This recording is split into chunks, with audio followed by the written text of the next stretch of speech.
Hello दोस्तों, मेरा नाम है प्रिंस और आप सभी का आपके अपने यूट्यूब चैनल में मैथ मैराथन में स्वागत है। तो दोस्तों, आज की इस वीडियो में हम जानने वाले हैं कक्षा 9वीं का अध्याय 7 का प्रश्नावली 7.1 में प्रश्न नंबर 3, वो भी हिंदी मीडियम में। तो चलिए शुरू करते हैं।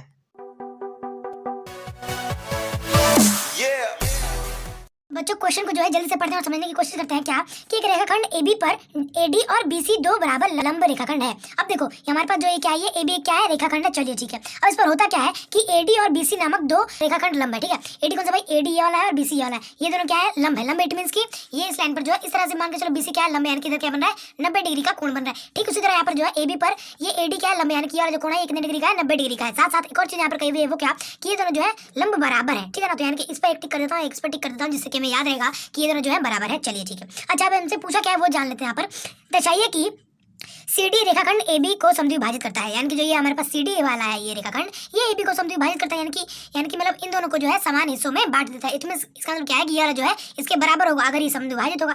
इसका मतलब ये है बच्चों कि हम जो है अगर इस रेखाखंड को यानी कि OB को OA के समान बता दें, बराबर बता दें, तो हम कह सकते हैं ना कि जो CD है वो AB को क्या समद्विभाजित कर रही है ना। तो उसी को हम यहाँ पर करेंगे। तो चलिए फिर हम हल करते हैं।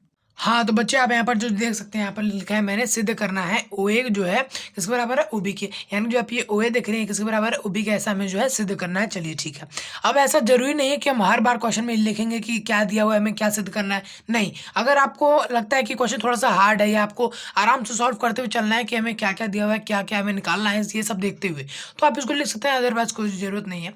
ठीक है, तो आप इसको हम कैसे सिद्ध करेंगे। तो मुझे एक बात बता दो, वो क्या कि भाई ध्यान से एक बार इस आकृति को देखो यहाँ पर कि यहाँ पर एक ये त्रिभुज बन रहा है।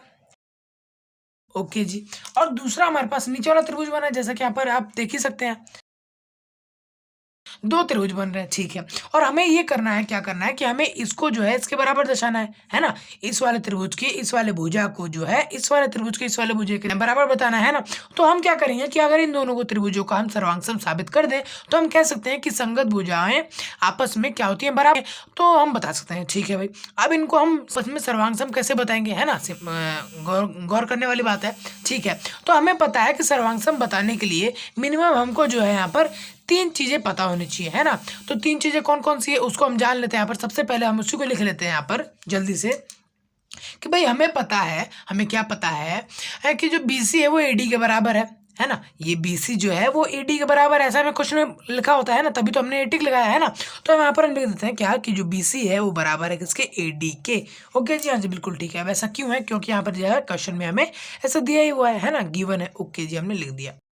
कोण CBO और कोण DAO, यानी कि ये वाला जो कोण है इसके क्या होगा, बराबर। ऐसा हमें बताया होता ना कि ये दोनों क्या लंब है, यानी कि ये क्या है 90 डिग्री है ना, 90 डिग्री है, मैं आपको बताया था, है ना। तो सिंपल सी बात है, इसको यहाँ पे लिख लेते हैं। क्या लिखेंगे यहाँ पर, सबसे पहले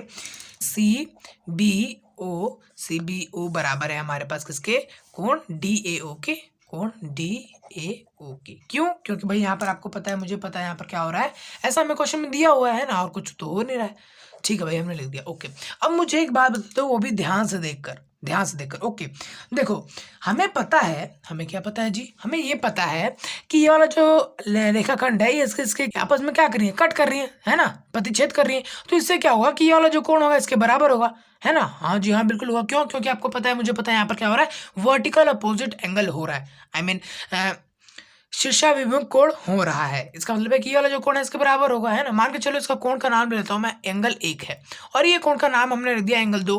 तो यानी कि जो है क्या होगा, यहाँ पर एंगल 1 जो है बराबर होगा किसके, एंगल 2 के, है ना। क्यों होगा, क्योंकि आपको पता है, मुझे पता है यहाँ पर क्या हो रहा है,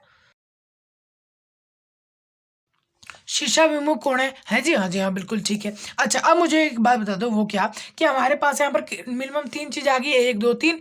ये क्या है भाई, ये हमारे पास एक साइड निकल गया है, ये साइड के बारे में। ये क्या है, एक कोण है, एक एंगल आया है ना, कोण। ये क्या है, ये भी एक कोण है, यानी कि एंगल है। यानी कि हम कह सकते हैं कि क्या साइड एंगल होता है कुछ ऐसा, कुछ सर्वांग समता, नहीं नहीं बिल्कुल नहीं होता। फिर क्या होता है भाई, तो मैं बता देता हूँ ना आपको। यहाँ पर होता ये है कि एंगल साइड होता है, जी हाँ बिल्कुल ठीक है, एंगल साइड होता है। समझ में आ रहा है आप सभी को। चलिए ठीक है, तो अब यहाँ पर देख लेते हैं हमें क्या करना है। तो हम ये कह सकते हैं कि एंगल साइड की मदद से, या फिर कहें कोण भुजा सर्वांग समता के नियम के अनुसार हम कह सकते हैं कि ये दोनों त्रिभुज आपस में क्या है, सर्वांग समता है ना। तो हम यहाँ पर लिख देते हैं, इसे हम क्या कह सकते हैं कि त्रिभुज OBC सर्वांगसम होगा त्रिभुज ओ ए डी के, है ना। कौन सा भाई, ओबीसी यानी कि वाला त्रिभुज संतरी वाला, और ओएडी यानी कि वाला त्रिभुज, ठीक है ना, बराबर होगा। चलिए ठीक है, अब हमसे क्वेश्चन में ये पूछा हुआ था कि ये वाला जो रेखाखंड है इसके बराबर होगा। हाँ होगा, क्यों? क्योंकि भाई आपको पता है कि ओए जो है वो बराबर होगा इसके ओबी के, बिकॉज आपको पता है, मुझे पता है यहाँ पर क्या हो रहा है कि सर्वांगसम त्रिभुजों की संगत भुजाएं आपस में क्या होती हैं, बराबर होती हैं। उस तहत हम इसको यहाँ पर लिख सकते हैं, लेकिन आप चाहो तो यहाँ पर हिंदी में भी लिख सकते हो, लेकिन इंग्लिश में एक शॉर्ट फॉर्म है तो उसको यहाँ पर मैं लिख देता हूँ कि CPCT के अनुसार हम ये कह सकते हैं कि ये दोनों आपस में क्या होंगे, बराबर होंगे। क्यों? क्योंकि ये क्या है, आपस में समान त्रिभुजों की एक भुजा है, ठीक है ना। तो बच्चों मेरे ख्याल से आप सबको यहाँ पर समझ में आ गया होगा कि हमने जो है ये कैसे प्रूफ किया, या फिर कहें इसको कैसे हमने हल किया है, ठीक है। बस दोस्तों फिलहाल इस वीडियो में इतना ही, मिलते हैं अगली वीडियो में, तब तक के लिए जय हिंद।